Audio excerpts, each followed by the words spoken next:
Olá! Tornar o transplante de órgãos no Brasil uma realidade mais acessível. Esse é um dos objetivos da pesquisa Facilitando a Conservação da Vida, desenvolvida por 2 jovens aqui de Novo Hamburgo. Para explicar melhor a ideia, recebemos hoje, aqui na TV Câmara, a mestranda de Ciência e Tecnologia de Materiais na URGS e uma das idealizadoras do trabalho, Juliana Ró. A jovem, de apenas 25 anos, já apresentou sua pesquisa nos Estados Unidos, China, Espanha, Brasil e Alemanha. Dentre os prêmios conquistados, destacam-se da Sociedade Americana de Química, o da Unesco pela promoção da paz e desenvolvimento, as bolsas integrais na Unicinos e a patente da pesquisa. Juliana também é sócia e fundadora da Vital Engenharia de Materiais e Nanotecnologia, onde atua como diretora comercial. Juliana, seja muito bem-vinda aqui ao nosso programa Vitalidade. Muito obrigada. Eu falei em seu nome, mas foi uma dupla, né, aqui de Novo Hamburgo que idealizou esse projeto. E eu quero que você explique um pouco mais como surgiu essa iniciativa. Foi em 2011, ainda vocês eram alunos da Fundação Liberato, né? Isso. E quais foram os principais desafios e o objetivo dessa pesquisa? Bom, eu sempre digo que eu não fiz nada sozinha, né? Então eu falo aqui em nome do Eduardo Rodrigues também, que hoje é meu sócio. Na época nós estudávamos na Fundação Liberato, a gente fez o ensino médio junto com o curso técnico em Química. E para quem não sabe, a Fundação Liberato, ela realmente incentiva muito a pesquisa científica. Então lá a gente tem muita estrutura, não necessariamente financeira, mas estrutura de pessoal, de professores que estão sempre ajudando no desenvolvimento de pesquisas que tem uma grande repercussão no Brasil e no mundo. Então acho que é extremamente importante que a gente valorize essa estrutura e essa instituição. Então, na época, a gente já tinha feito uma pesquisa, eu e o Eduardo, que já tinha sido premiada. Na época, a gente tinha feito um combustível sólido de palha de milho e serragem e nós participamos de uma feira em Houston, no Texas, visitamos a NASA. Então, isso quando a gente estava no 2º ano do ensino médio. Então, a gente já tinha, assim, aquele gostinho pela pesquisa e a gente já estava descobrindo essa metodologia científica. E aí, em 2011, na verdade, no final de 2010, a gente viu uma reportagem do Fantástico que falava sobre os problemas do sistema de transplantes de órgãos no Brasil. E aí, como a gente já tinha aquele olhar mais voltado para a pesquisa e a gente queria realmente fazer alguma coisa que fosse melhorar a vida das pessoas, a gente resolveu investigar por que é que esses órgãos eram tão descartados no Brasil, né? Então, tem um dado do Ministério da Saúde que diz que mais de 70% dos órgãos passíveis de serem transplantados são descartados. Quando a gente viu esse número, é que a gente se deu conta da real importância de pesquisar isso. E aí começou todo um processo para a gente definir a nossa pesquisa, né? Nós vimos que desses 70%, 24% se deve por falhas na conservação e no transporte desses órgãos. Então, só para que tu possa entender melhor, quando o órgão é retirado do doador, ele fica imerso em um líquido que conserva esse órgão. Na verdade, todo o sangue é removido do órgão e eles colocam esse líquido conservante. Então, o órgão deixa de ser vermelho, de sangue, e passa a ser branco. Então, se um dia acompanhar algum vídeo, alguma coisa, é por isso que ele fica dessa cor.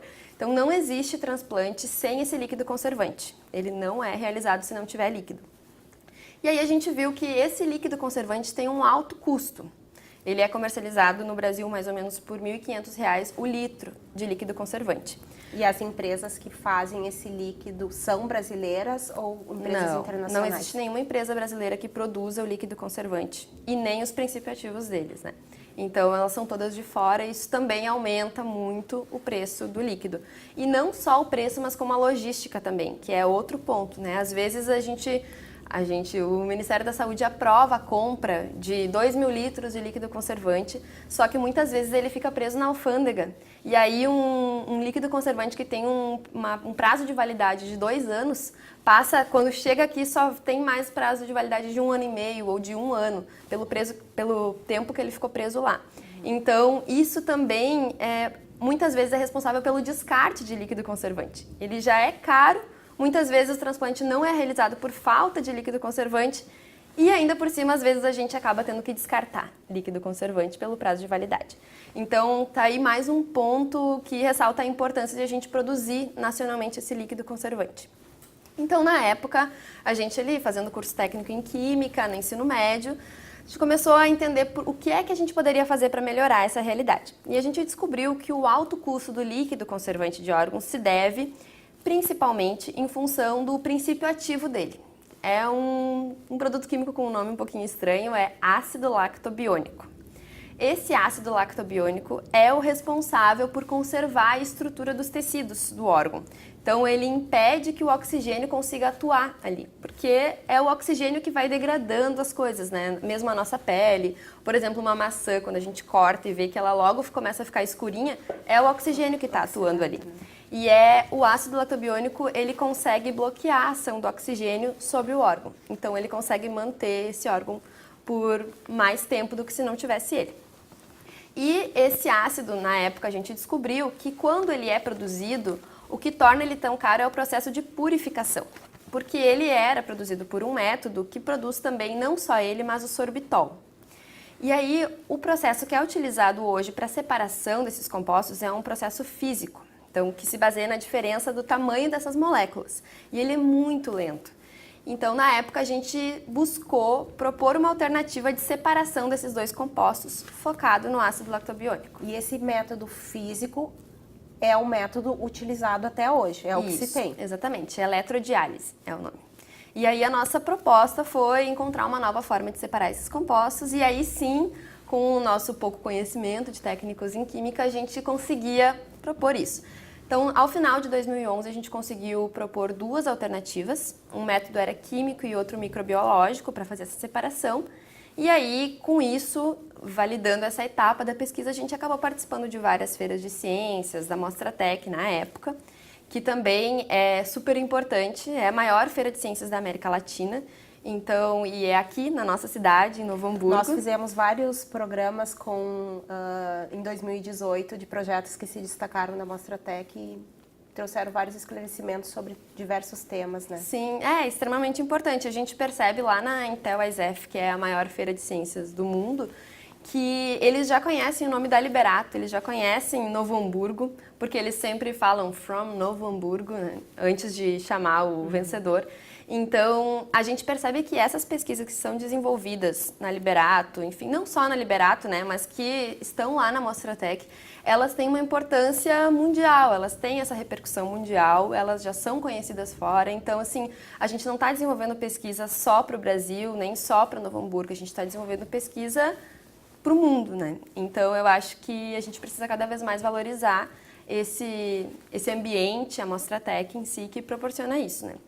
E também que proporciona outros prêmios, porque em 2011 a gente ganhou um prêmio que nos forneceu a patente do projeto Paga, o que na época para nós era o prêmio mais esperado, assim, porque a gente sabe que vendo todos aqueles projetos que todos os anos estão na Mostratec e que teriam muito potencial mundial, acabam muitas vezes sendo engavetados e não se transformam num negócio, né? Então, assim, pesquisas que poderiam salvar vidas ou facilitar vidas acabam não acontecendo, né? Então, por isso também esse prêmio da patente que a gente recebeu foi tão importante para nós. Então, o método que vocês criaram de separar esse ácido lactobiônico do outro composto que é o sorbitol, né? Que eu vou pedir para te explicar para que cada um serve, além de ser utilizado, claro, no transplante, no líquido que conserva os órgãos para transplante, né? Só vocês estão habilitados, vocês têm a patente para desenvolver futuramente através desse método, é isso? Na verdade, o processo de patente no Brasil, ele demora, especialmente quando é patente de processo, né? Que é o nosso caso, diferente de patentear uma marca, por exemplo, ou um nome. O tempo médio para depósito de uma patente é em torno de 10 anos no Brasil. A gente fez o registro de patente em 2013 e a gente ainda não tem a patente depositada, mas a gente tem o registro de patente. Então, qualquer pessoa que chegue lá para fazer um registro similar ao nosso, a gente tem prioridade, porque a gente entrou antes. Em contrapartida, se alguém quiser utilizar o nosso método e produzir hoje, eu não posso impedir a pessoa de produzir, né? O que eu posso é registrar um documento informando a pessoa de que o método é meu e que assim que a patente for depositada, eu posso cobrar retroativo. Então, a gente ainda não tem o depósito, mas tem o registro aí já há 6 anos, né? Então, tá contando. O ácido lactobiônico, como ele é um antioxidante muito poderoso, ele é utilizado em outros produtos também, por exemplo, cosméticos, anti-idade. Aqui no Brasil tem só uma empresa que utiliza ele. Normalmente as empresas utilizam um primo dele, que é o ácido hialurônico, que ele é o novo queridinho, né? O ácido lactobiônico, ele tem algumas propriedades a mais que o ácido hialurônico não tem.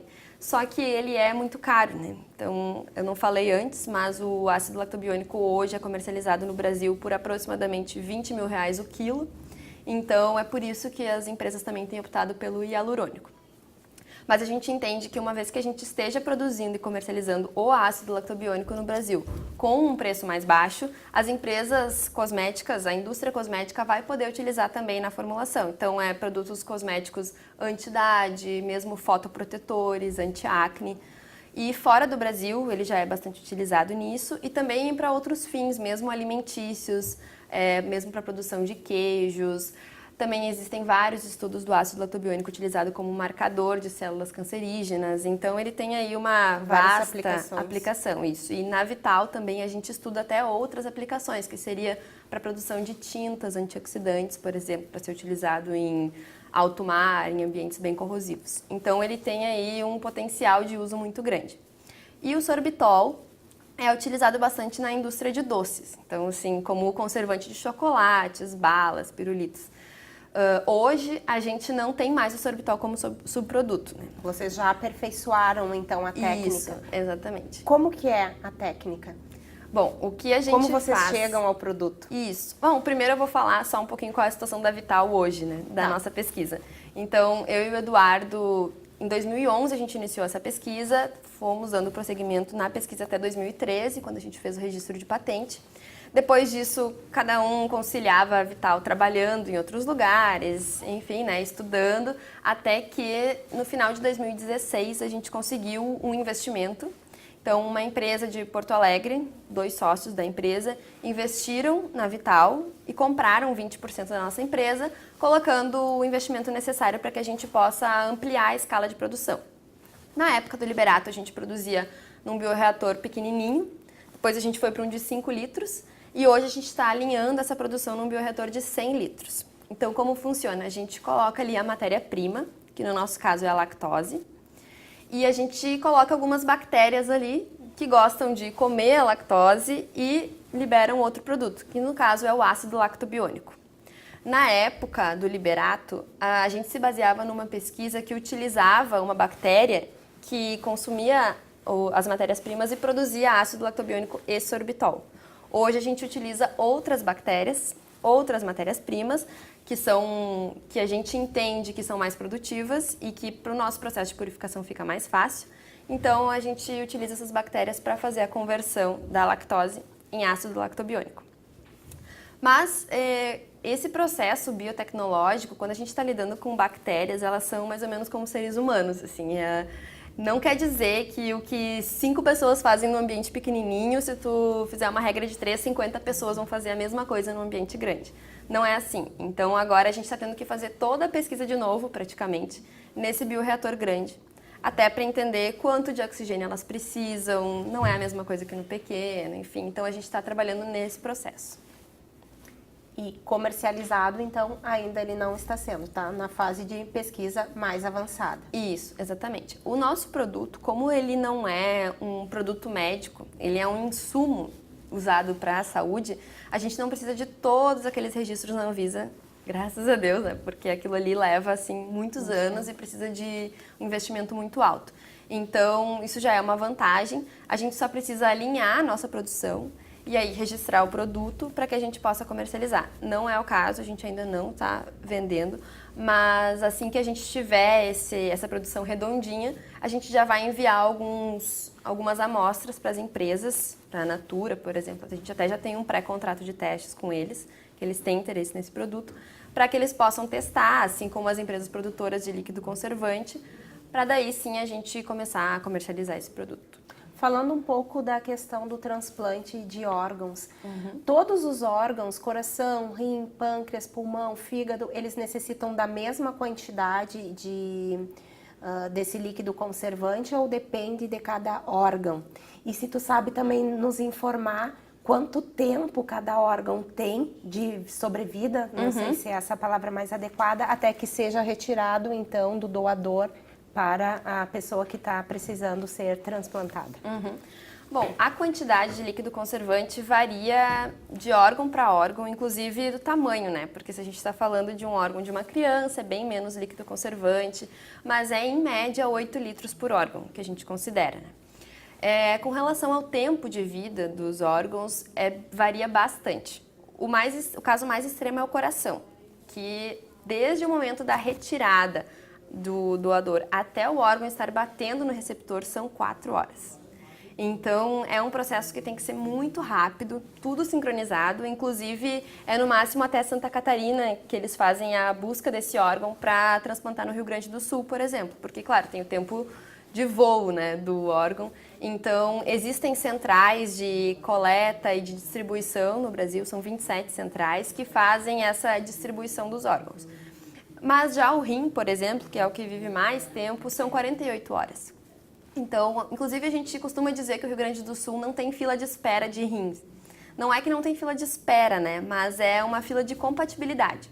Porque às vezes tu pode ser o 10º da fila, mas é o tipo sanguíneo, é o tamanho do órgão. Outros fatores determinantes. Existem vários fatores. Então, assim, é só uma questão de aguardar o órgão compatível contigo chegar. No caso dos rins, porque eles podem ser conservados por bem mais tempo, né? O coração, às vezes, tem um órgão compatível, mas tem a questão também de como é que está a condição física da pessoa que vai receber o transplante, que normalmente as pessoas estão muito debilitadas e elas precisam fazer todo um trabalho para se manter bem, né? Então, tem toda essa questão que influencia. São esses os extremos. O coração é o que menos tempo tem e o rim é o que tem mais tempo. Nós temos a informação aqui, através das palestras e das tuas pesquisas, né, que o Brasil é o segundo país que mais realiza transplante de órgãos no mundo e mesmo assim as filas de espera são bem grandes, né? De acordo com a Associação Brasileira de Transplante de Órgãos, a BTO, dados agora de março de 2019, falando de adultos, tá? Sem falar nas crianças. Rins, 22.616 pessoas na fila. Fígado, 1.063, coração, 228, pulmão, 177 pessoas, pâncreas, 25, pâncreas, rim, 433, córnea, 9.442, dando um total de 33.984 pessoas adultas na fila de espera, isso dados, então, agora de março de 2019. Quais os principais entraves, né, no teu entendimento, assim, para que seja, além dos órgãos que são perdidos, né, por falta de uma conservação adequada, né, que acaba tendo essas filas tão grandes, né, já, em vista que o Brasil é o segundo que mais realiza?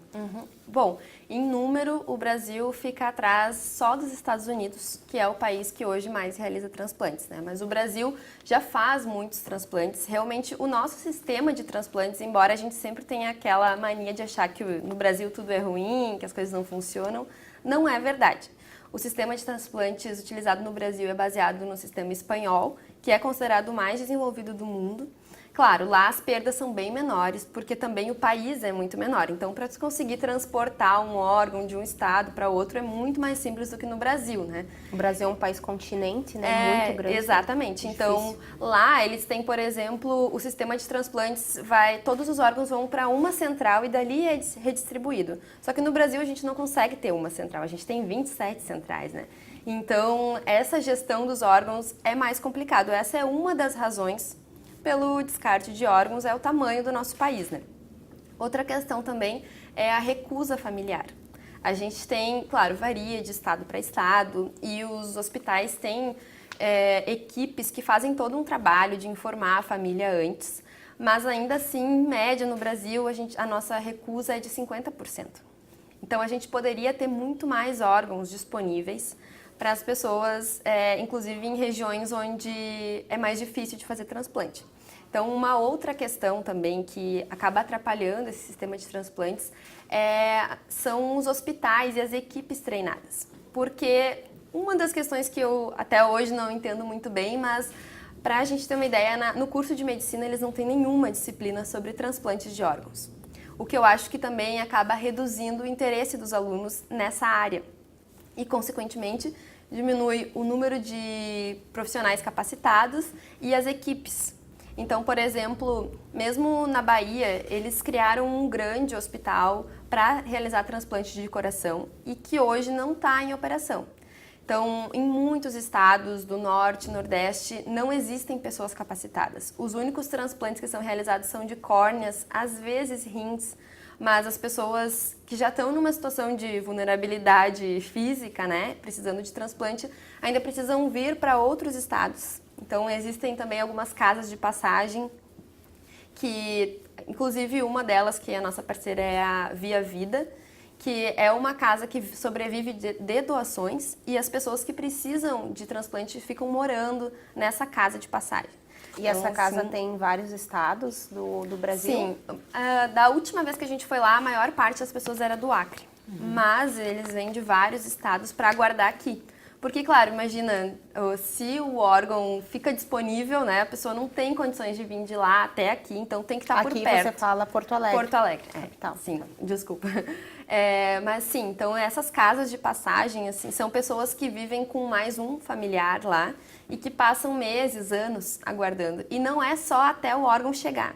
Depois, o pós-operatório também, porque esses estados que não têm essas equipes médicas também não têm pós-operatório. E, às vezes, o pós-operatório dos transplantes é ainda mais complicado do que o próprio transplante, né? Às vezes a gente não tem essa noção, porque a gente acaba... Acha que acabou, né? Acha que a pessoa recebeu o órgão, tá tudo certo, vida normal. Não, essas pessoas tomam remédio para não ter imunidade. Então, elas são imunodeprimidas de propósito, porque se o corpo tiver imunidade suficiente, ele vai rejeitar aquele órgão. Então, para que o corpo aceite, elas precisam disso. Elas não podem pegar nenhuma gripe, elas não podem beber bebida alcoólica o resto da vida, precisam ter uma vida saudável, se exercitar. Então, assim, é toda uma vida, não só uma, né? Várias vidas que são modificadas em torno de um órgão que é recebido. Então, eu acho que esses são os principais fatores, né? É a recusa familiar, é o tamanho do Brasil e são as equipes médicas que têm capacitação para fazer esses transplantes, né? Então, eu sei que é bem complicado, por exemplo, às vezes um médico daqui do Rio Grande do Sul quer se mudar para São Paulo, tem que mobilizar toda a equipe médica, né? A equipe do transplante, porque não é só uma pessoa. E também não é a mesma equipe que retira que faz o transplante. Então, a gente está sempre falando de pelo menos 2 equipes, né? Então... E além disso tem a questão do líquido conservante, que é muito caro, né? Sim. Um dos objetivos do projeto de vocês era ou é baratear o custo desse líquido? Exatamente. A nossa pesquisa nasceu com esse objetivo, de diminuir o custo do líquido conservante de órgãos, de facilitar a produção dele no Brasil para que mais transplantes possam ser realizados. Porque a gente... Durante a pesquisa ficou sabendo de alguns hospitais que, por exemplo, têm a estrutura, têm a equipe médica, mas que não realizavam transplantes por não ter líquido conservante. Então, pensa que a gente está falando de toda uma estrutura que é necessária, uma estrutura física, uma estrutura de pessoal, o órgão compatível chegar. Imagina tudo isso casando e aí faltar líquido conservante de órgão, sabe? A gente está aí matando pessoas por falta de líquido conservante, né? Então, o nosso objetivo era que, com o mesmo investimento por parte do governo, a gente pudesse realizar mais transplantes em função da redução do custo do líquido conservante. Claro, na época, 8 anos atrás, a gente tinha esse objetivo. Hoje, a gente já sabe que existem apenas 3 empresas no mundo que produzem líquido conservante de órgãos. A indústria farmacêutica é uma indústria assim, que envolve muito dinheiro, são empresas grandes, né, que têm esse domínio no mundo todo. Então, a gente já sabe que nós, enquanto Vital, pequenininha no Brasil, por enquanto, a gente não vai conseguir produzir o líquido conservante de órgãos. Inclusive porque a composição dele é protegida por patente também, então a gente teria que ou desenvolver uma nova composição. O ácido lactobiônico é um dos elementos. Não é o principal. Não sei se ele é o principal, mas não é o único. Mas não é o único. Só ele não resolve, né? Claro, os outros são bem mais simples, são mais baratos, né? Mas é em torno de 40 gramas por litro de ácido lactobiônico que se utiliza no líquido, né? Então, o nosso objetivo nesse momento, com os pés no chão, é vender ácido lactobiônico para as empresas que produzem o líquido conservante, inclusive... E essas empresas já não estão de olho no trabalho de vocês? Sim, já estão. Em 2016, inclusive, a maior produtora de líquido conservante do mundo entrou em contato com a gente. E aí a gente começou as tratativas, né? Eles estão construindo uma fábrica no Brasil e eles têm interesse de produzir aqui para fornecer não só para o Brasil, mas para toda a América, inclusive Estados Unidos e América Latina, né?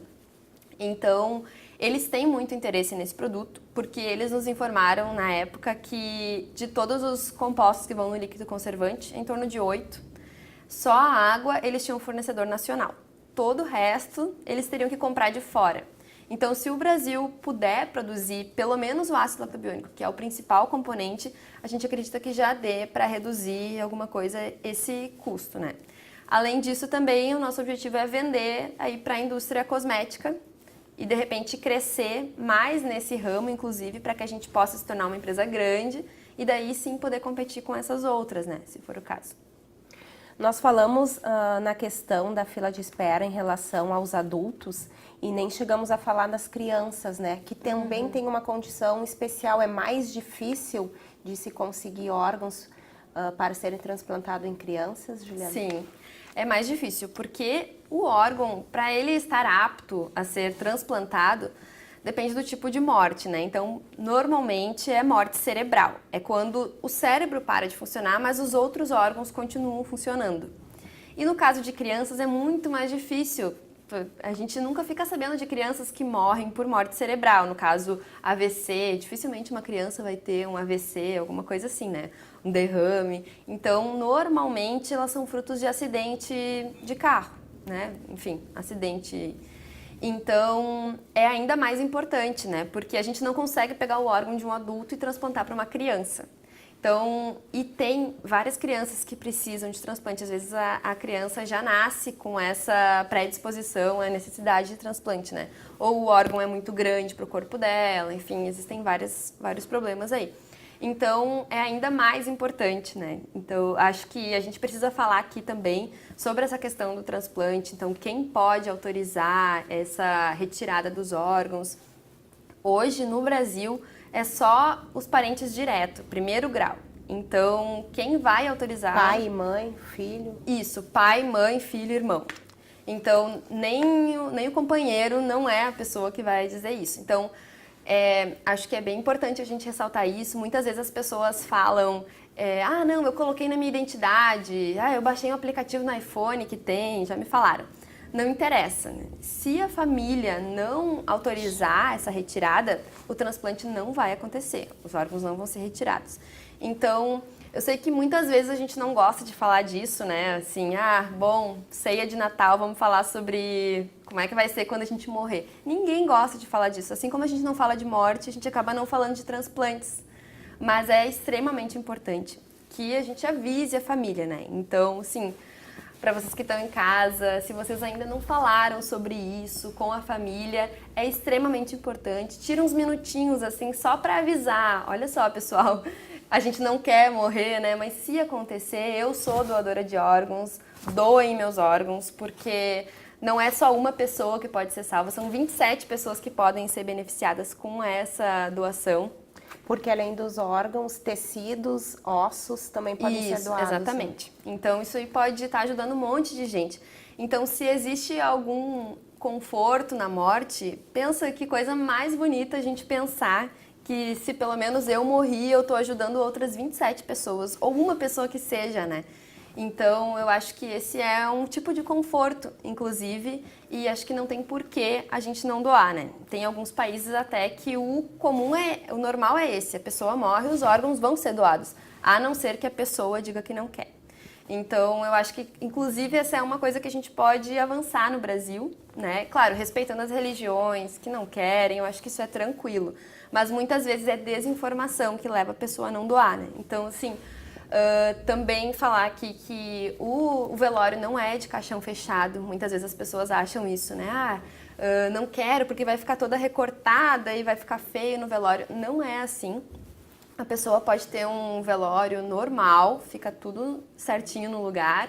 Outra questão também, às vezes as pessoas acham que é que estava em coma tantos anos, às vezes volta, pode ser que volte, e aí não quer doar os órgãos porque acha que a pessoa vai voltar à vida.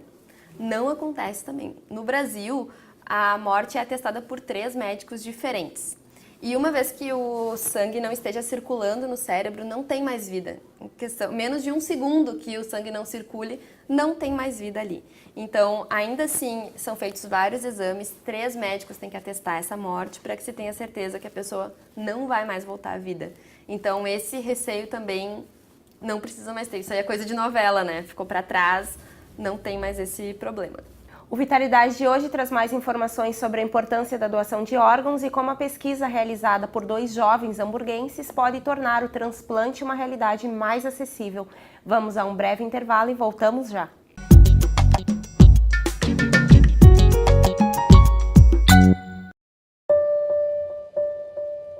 Eu fiquei muito feliz, só que preocupada ao mesmo tempo. Aquele sonho que eu tinha meio que me assustou, sabe? Foi um baque. Para mim foi tranquilo saber que eu ia ser pai. Meu nome é Tainara, tenho 22 anos e estou gestante de 29 semanas. A gestante, ela tem direito a fazer o pré-natal, no mínimo 9 consultas. Eu cuidando da minha saúde, eu cuido da saúde da minha bebê. Se ela fizer um pré-natal bem feito, é certeza que o parto vai ser tranquilo. Uma alegria imensa, é muito bom, é uma sensação maravilhosa, muito bom, muito bom. Um momento único, com muita saúde, alegria e muito amor.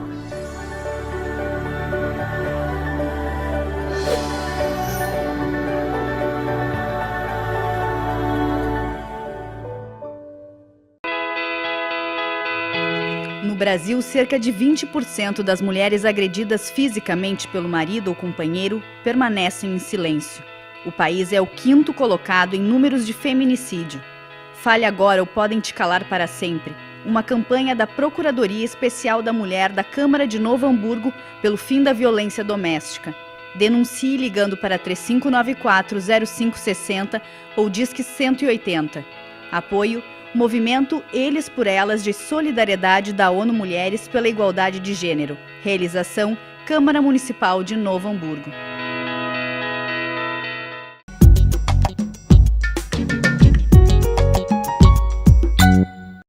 Estamos de volta com o programa Vitalidade. Aqui no estúdio da TV Câmara conversamos com a jovem mestranda e pesquisadora Juliana Ró. Ela é uma das idealizadoras da pesquisa Facilitando a Conservação da Vida, responsável pela separação química de 2 compostos, o ácido lactobiônico, utilizado para conservar os órgãos para transplante, e o sorbitol, utilizado na indústria alimentícia. Você nos explicou todo, né, no primeiro bloco, como é feita essa separação, toda a inovação que trouxe a pesquisa de vocês.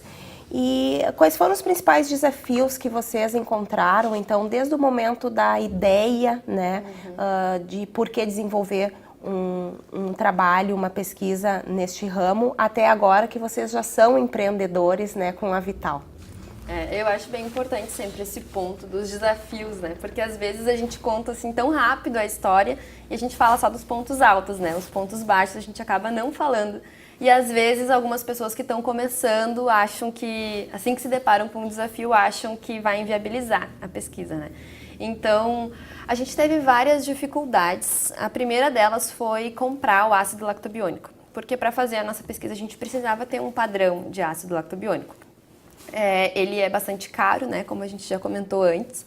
Então, até para fazer a aquisição dele, eu e o Eduardo, na época, estudantes lá no Liberato, a gente fez uma rifa inicialmente, a gente fazia pastel enroladinho nas reuniões de pais, a gente vendia, explicava qual era o objetivo, porque não era só a compra do ácido em si, mas tinha algumas análises que a gente tinha que fazer e que a Liberato não tinha como fazer, né? Então a gente tinha que fazer fora e tinha que pagar por elas.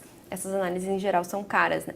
Então, inicialmente teve esse pequeno desafio financeiro, né? Porque a gente também nunca teve muita condição na família, então esse foi o primeiro. Depois a gente teve bastante dificuldade de encontrar pessoas que pudessem nos ajudar também, porque, claro, Embora a gente estivesse no laboratório, testando e descobrindo, eu e o Eduardo, com as nossas orientadoras, a gente precisava de outras ajudas, né? Então, na época, a gente também foi na URGS pedir ajuda e a gente não encontrava pessoas que conhecessem esse produto. Então, como ele não é produzido no Brasil, poucas pessoas têm contato com ele. Depois disso também, um grande desafio que a gente está passando até hoje, e que a gente não conseguiu superar totalmente, é a análise do ácido lactobiônico. Como ninguém produz, também não tem laboratórios que façam a análise desse ácido lactobiônico. Por exemplo, eu mando o que a gente formulou, o produto que saiu do nosso bioreator, para um laboratório, e o laboratório teria que me dizer quantas gramas eu tenho de ácido lactobiônico ali.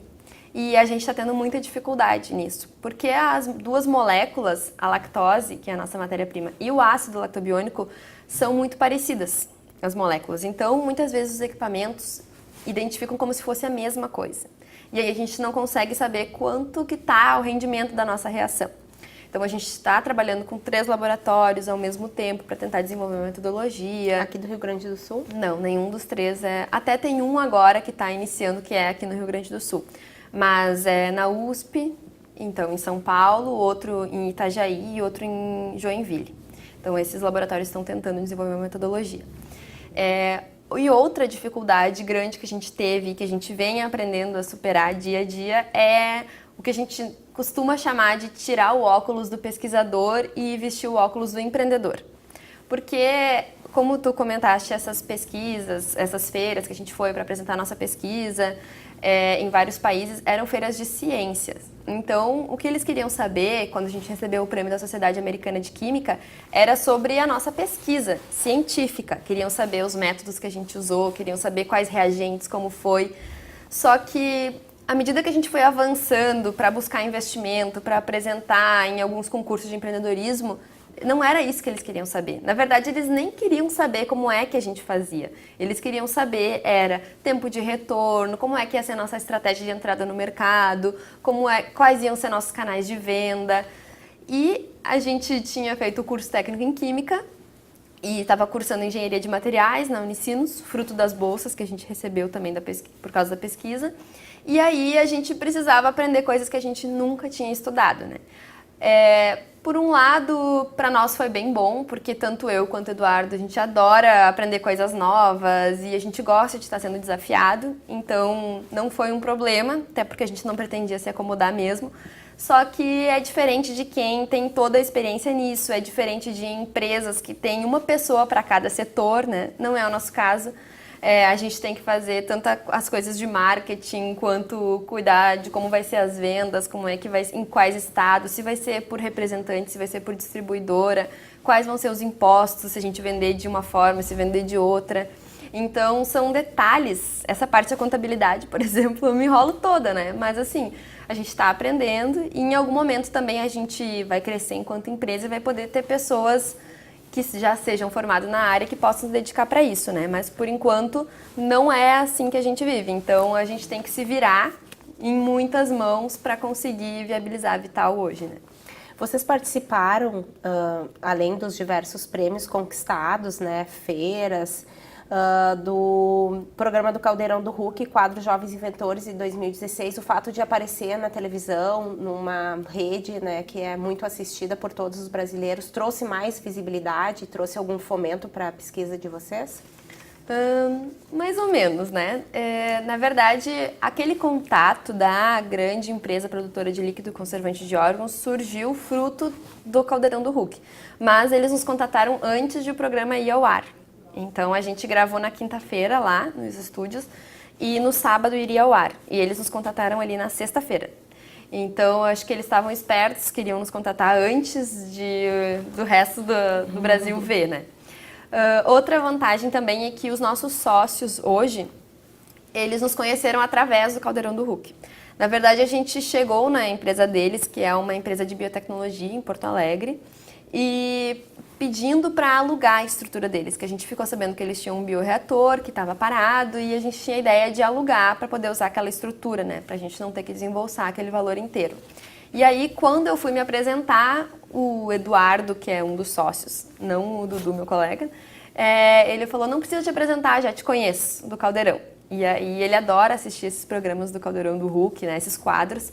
E aí ele já nos conhecia. Eu acho que isso, de alguma forma, aumentou a nossa credibilidade, né, e até a simpatia, assim, por parte deles. Então, quando ele falou aquilo, eu pensei, ufa, né, já ganhei ele. Então, eu acho que também foi importante para a gente conseguir investimento.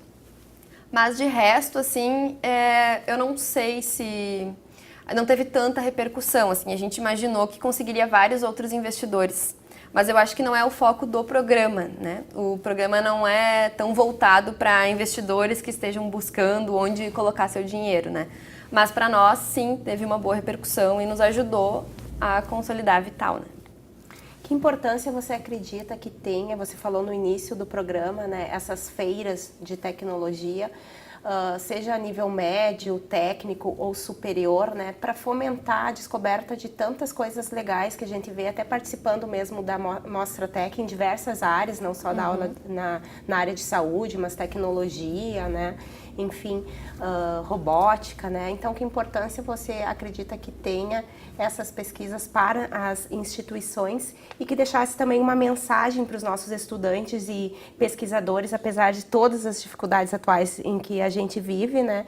Que os incentivasse a continuar com a pesquisa no Brasil, independente da área. Bom, é um monte de coisa, né? Eu acho que a pesquisa, ela ajuda as pessoas a terem mais esperança no futuro. Ela faz com que o jovem consiga entender que, além de reclamar, ele pode também fazer uma coisa para melhorar. Porque eu costumo falar bastante nas palestras que eu vou nas escolas, e a gente vai para falar em escolas de ensino fundamental. Então, assim, a pesquisa no Brasil está dando grandes passos, inclusive no sentido de tornar ela mais acessível cedo para as crianças, né? Isso é uma coisa que eu vi bastante fora. Na China, por exemplo, eu estava apresentando, claro que eram diferentes categorias, né? Mas tinha crianças a partir de 5 anos apresentando suas pesquisas. E coisas que, claro, não ia se tornar uma grande empresa, não era esse o propósito, né? Mas era perceber que as crianças com 5 anos já estão observando os problemas, pensando em soluções, né? Então, isso faz com que a gente se sinta mais autor da nossa própria história, da trajetória, e que a gente não se sinta tão refém de algumas condições, mesmo impostas pelo governo, por exemplo, né? Ou por outras empresas. Então, eu acho que a pesquisa tem disso, assim, ela consegue fazer com que a pessoa se sinta capaz de transformar uma realidade. E acho que daí por isso a importância das feiras de ciências também, de dar essa visibilidade, esse espaço, de premiar os alunos. Essa questão também de poder participar de feiras internacionais é extremamente importante quando a gente está falando de pesquisa. Esse reconhecimento fora, certamente esses prêmios e reconhecimentos que a gente recebeu nos ajudaram a conseguir investimento aqui no Brasil, por exemplo, porque as pessoas ainda precisam muito disso, né, de comprovações que não seja só no Brasil. E também para a gente ter uma outra visão de mundo, né? Então acho que é extremamente importante essas feiras de ciências e o incentivo, né? Inclusive incentivo de empresas, porque quando a gente foi para a China, quem bancou a nossa viagem foi a Tintas Killing. Então a gente pode ter parceria, né, ali público-privada, empresas que também queiram investir nisso e ajudar a Mostra Tech ou as outras feiras. Com relação à importância disso, eu acho que, como eu disse, é importante estimular desde cedo, e acho que a Mostra Tech notou isso, e agora eles têm também a Mostra Tech Júnior, que é um sucesso, né? Então eu noto muito nas escolas que eu vou que as crianças já têm muito mais noção do que é pesquisa, que é uma coisa que já tá na gente jovem, né? Eu sempre falo para eles assim, falar jovem pesquisador, para mim, é praticamente uma redundância, porque a pesquisa ela se baseia em identificar um problema, pensar em hipótese, testar e chegar numa conclusão. E é isso que as crianças, os jovens mais fazem, né? Identificar um problema. Bom, nunca vi, né? Como gosto de reclamar, essa cadeira aqui não tá boa. A cadeira não tá boa. E aí tem que dar o passo além. Bom, vou testar algumas coisas, vou sentar diferente. Não deu. Vou sentar de outro jeito, não deu. Vou trocar a cadeira. E a gente faz isso com naturalidade. O que a gente só precisa é entender que a pesquisa é isso, não tem nada de tão complexo numa pesquisa científica, né? A gente só precisa ter um propósito claro. Então, eu acho que a pesquisa me mostrou isso no Brasil, que muitas vezes a gente não aposta no que é nosso, a gente não aposta no que é brasileiro e a gente tem sim muita coisa para oferecer. O Brasil é sim referência em pesquisa, ainda que às vezes a gente ache, nossa educação é muito ruim. Gente, a gente tem muito respaldo fora, a gente tem várias pesquisas desenvolvidas aqui que já são aplicadas no mundo, não cansa de aparecer exemplos aí. Agora, recentemente, até uma menina do IFE ganhou o primeiro lugar na Intel-ISEF. Isso é um grande feito pra gente que tem tão pouco incentivo aqui, né? Então eu acho que a gente precisa mostrar que é possível sim ser um país referência em pesquisa, que a gente precisa disso, porque quando a gente está falando de crise, né, como é que os outros países fazem para sair das crises? Eles investem mais em pesquisa e desenvolvimento. E como é que o Brasil está fazendo para sair da crise? Está cortando esse recurso em ciência, tecnologia e desenvolvimento. Então eu acho que a gente precisa sim investir cada vez mais, mostrar, dar visibilidade, a gente precisa que os veículos deem espaço para isso, porque às vezes faltam referências, né? A gente fala com crianças e eles nem sabem dessas feiras internacionais. Essa feira é considerada a Copa do Mundo das feiras de ciência, porque não dá mais espaço, sabe, para as pessoas verem. Por que quando é Copa do Mundo mesmo, de futebol masculino, né, se dá tanta visibilidade, quando a gente está falando de pesquisa, ciência, a gente não dá tanto espaço. Os jovens precisam ter referências, eles precisam entender que eles podem chegar lá. E é quando a gente enxerga outras pessoas que saíram do nosso meio, saíram de Novo Hamburgo, de uma escola pública, é que a gente entende que a gente tem sim condições de chegar lá um dia, né? Então eu acho que essas são algumas formas de a gente incentivar e mostrar para os jovens que é possível, né? E, acima de tudo, quando a gente tem um objetivo claro, né, um propósito, como era o nosso caso, à medida que a gente foi conhecendo pessoas que esperam na fila de espera, pessoas do Acre que estão morando aqui, a gente começou a entender que a gente já não tinha mais direito de guardar essa pesquisa só para nós, porque não era por nós. Porque é claro que o meu currículo tá legal para conseguir um emprego muito bom numa multinacional aí. Só que não é por isso que eu fiz essa pesquisa, não era para engordar meu currículo. Eu comecei essa pesquisa para melhorar o sistema de transplante de órgãos. Então é por isso que a gente ainda não desistiu. A gente pensa em desistir todos os dias, praticamente, eu e o Eduardo, é verdade. Então essa coisa de que é só foco, força e fé que vai dar, não é só isso, né? Mesmo que a gente se dedique muito, às vezes não dá. Então, assim, é muito importante a gente ter pessoas perto também. Então, eu sei que quando o Dudu tá meio embaixo, assim, vejo que ele tá desanimado, é o dia que eu não posso estar desanimada, é o dia que eu tô ali para incentivar ele. E vice-versa, isso acontece direto. Inclusive, os nossos familiares, né, eles já sabem, assim, poxa, estão ficando desanimados, vamos incentivar. Então, a pesquisa tem muito disso, a pesquisa é baseada em tentativa e erro, vai ser muito, muito, muito erro, é normal, é isso mesmo. Então, assim, eu realmente gostaria que as pessoas não desistissem, né? Porque a gente é a prova viva de que a gente deve continuar, a gente precisa fazer essa diferença na vida das pessoas. Então, assim, independente da situação, acho que a gente tem que pressionar o governo, tem que pressionar sim, a gente precisa de verba para isso, precisa. Mas enquanto isso a gente vai se mexendo, vai dando nossos pulos, vai vendendo enroladinho, vai vendendo pastel, para viabilizar uma coisa que não é só para nós, né? É para muita gente.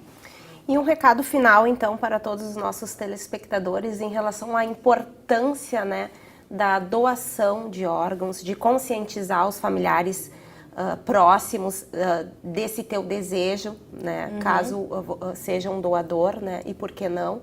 Então, deixar um recado para quem está nos assistindo por toda essa trajetória, né, e pelas filas grandes que a gente sabe que tem, esperando um órgão para continuar a vida, para ter mais qualidade de vida, né. Um encerramento, Juliana. Bom, então eu quero reforçar a importância de vocês conversarem com seus familiares. Tira um tempinho, hoje à noite, depois do programa, tira um tempinho, conversa com a família, explica que só eles podem autorizar a doação de órgãos de vocês, dos órgãos de vocês. Então, reiterem isso, digam para conversar no trabalho, é importante falar sobre isso. A gente tem tanta gente, milhares e milhares de pessoas esperando por um transplante na fila de espera. São pessoas que lutam há anos, que lutam todos os dias, pessoas que fazem de tudo para se manter forte, bem, enquanto muitas vezes as doenças vão tornando elas mais fracas. Então, se tem uma coisa que a gente pode deixar para os outros depois que a gente já não pode mais estar aqui, são os nossos órgãos. Não só os órgãos que a gente está acostumado, né, mas mesmo pele, ossos. E além disso, dessa doação depois que a gente já não está mais vivo, eu acho que é importante também falar de doação de sangue. Então, sangue também é uma coisa que as pessoas precisam muito. Se informem a respeito disso. A gente pode ser doador de sangue, de plaquetas também. Então, é importante ver se a gente se enquadra nesses critérios ou não e se declarar doador de órgãos e também criar uma rotina de doação de sangue, porque a gente também está precisando muito no nosso estado, no país como um todo. Então, vamos falar de coisas boas, né? Mas vamos falar de doação de órgãos, vamos pensar sobre isso, vamos conversar com os outros. Tem tanta coisa ruim por aí, vamos aproveitar para espalhar informação boa, né?